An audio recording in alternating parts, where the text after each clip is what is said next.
One of the most rewarding, but also one of the most frustrating aspects of any kind of an engine swap, especially an LS swap in this case, is dealing with wiring.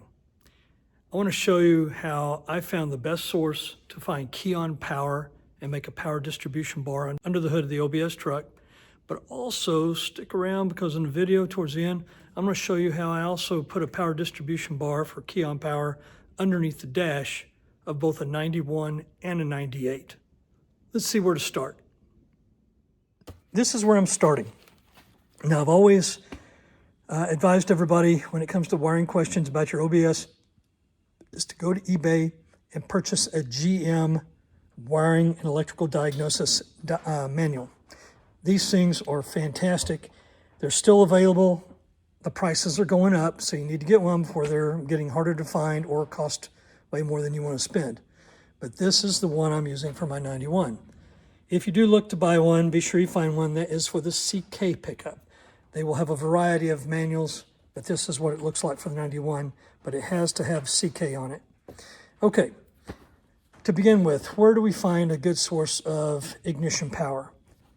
Obviously, let's go for the ignition wire. That is the most prevalent, and that is the best option for the key-on power. So I looked up ignition in the steering column, and I came up with this diagram, which is on page 163, figure 35, shows the ignition switch, which is right here. It has two plugs that go into it, C256 and C255.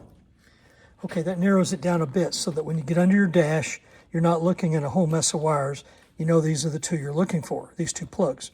Now we got to track this down to see exactly what wires are in these two plugs.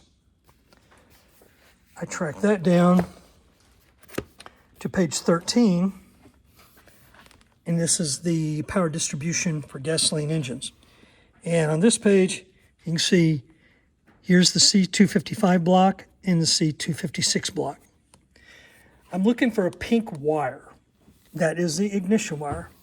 And I don't see it coming out of here, but over here, it's right there. We now know where the wire is that we want to look for. We just have to find that pink wire.